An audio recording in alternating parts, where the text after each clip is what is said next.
Welcome প্রত্যেককে আমার সাথে এই ছোট্ট জার্নিতে। আমি যেটা শিখছি সেটা আপনাদের সাথে শেয়ার করে নিচ্ছি এবং এটাই আমার কাছে বড় পাওনা। তো আমি আমার মেন্টর এবং আমার লাইফ লেসন থেকে যেটা শিখেছি সেটা হচ্ছে যে আপনি যখন কিছু কাজ করবেন দুটো কোশ্চেন নিজেকে করবেন। সেটা হচ্ছে আপনি কি করছেন এবং কেন করছেন। এটা যদি আপনার কাছে ক্লিয়ার থাকে তাহলে ফিউচারটা আপনার কাছে অনেক বেশি ক্ল্যারিটি হয়ে যাবে, আপনার কাছে অনেক বেশি স্পষ্ট হয়ে যাবে।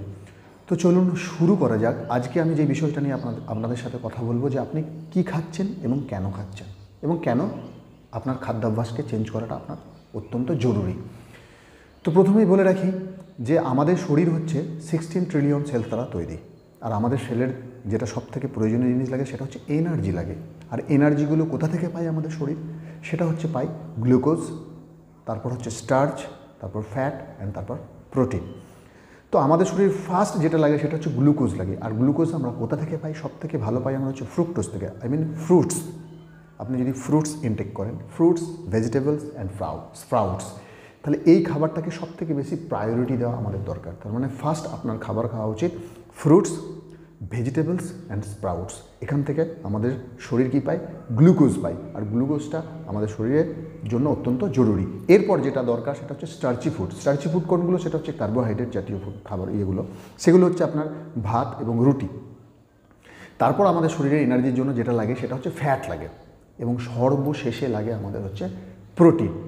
সুতরাং এটা যদি কারো মনে হয়ে থাকে যে protein is very essential for our health, so দরকার, কিন্তু কতটা দরকার, কতটা পরিমাণে দরকার এবং সবথেকে বেশি প্রায়োরিটিটা আমরা প্রোটিনের ওপর দিই এবং সেটা সম্পূর্ণ আমাদের একটা ভুল ধারণা এবং এটা একটা মিথ।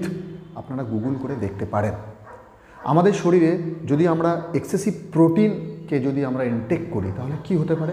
আমাদের শরীরে কিন্তু নাইট্রোজেনের মাত্রাটা বেড়ে যেতে পারে এবং নাইট্রোজেনের মাত্রা বেড়ে যাওয়া মানেই আপনি কিন্তু ফ্যাটিক ফিল করবেন, আপনি ক্লান্ত বোধ করবেন। এটা দেখা গেছে যে যারা বডি বিল্ডিং করে প্রচুর পরিমাণে প্রোটিন ইনটেক করে তাদের মাসেল অনেক পাম্প হতে পারে, তাদের মাসেলটা অনেক বড় হতে পারে, কিন্তু তারা যদি তাদেরকে বলা হয় যে ম্যারাথন দৌড়াতে হবে, সেই এবিলিটিটা কিন্তু তাদের নেই। আপনারা এগুলো সমস্ত কিছু গুগল করে দেখতে পারেন। আরেকটা ব্যাপার হচ্ছে যে অতিরিক্ত প্রোটিন খেলে অনেকের ধারণা আছে যে হয়তো আমাদের হাড়ের গঠন ভালো হয়। এটাও একটা ভুল ধারণা। আপনারা দেখবেন যে অস্টিওপোরোসিস নামে এক ধরনের রোগ কিন্তু অতিরিক্ত প্রোটিন নেওয়ার ফলেই হয়।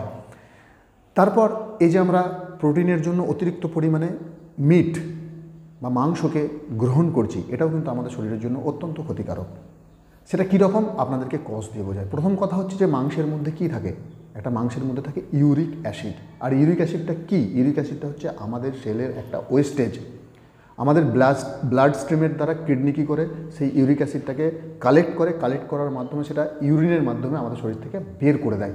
এবারে মজার বিষয় হলো আপনার শরীর প্রত্যেক দিন মাত্র 8 গ্রেনস অফ ইউরিক অ্যাসিড আপনার শরীর থেকে বের করতে পারে। মনে রাখবেন, আপনার শরীর প্রত্যেক দিন 8 গ্রেনস অফ ইউরিক অ্যাসিড আপনার শরীর থেকে বার করতে পারে। কিন্তু একটা জেনারেল পিস অফ মিট, মানে একটা মাংসের সাধারণ পিসের মধ্যে 14 গ্রেনস অফ ইউরিক অ্যাসিড থাকে।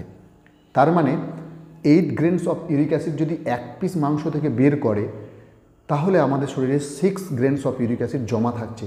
আপনি 5 পিস মাংস খাচ্ছেন, 6 পিস মাংস খাচ্ছেন এবং সেই জমে থাকা ইউরিক অ্যাসিডটা ইন ফিউচার কি হচ্ছে? বিভিন্ন টিস্যুজে জমে স্টোনের আকারে জমা থাকছে এবং আমাদের শরীরকে অসুস্থ করছে। এরকম হাজার হাজার কারণ আছে।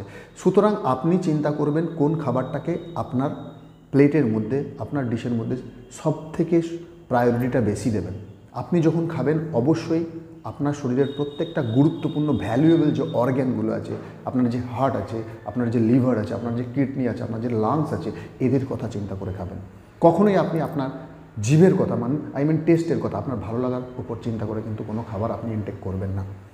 এই খাবার নিয়ে অনেক ধরনের বই পাওয়া যায়, গুগলে আপনি সার্চ করবেন, সেগুলো সার্চ করে আপনার লাইফে আপনি সেগুলোকে গ্রহণ করুন। দেখবেন আপনি অনেক বেশি সুস্থ লাইফ অনেক দিন কাটাতে পারছেন। So thank you very much, thank you everybody. সকলেই ভালো থাকবেন। এইরকম ছোট্ট ছোট্ট ভিডিওতে ছোট্ট ছোট্ট ইনফরমেশন আপনাদেরকে দিতে থাকবো।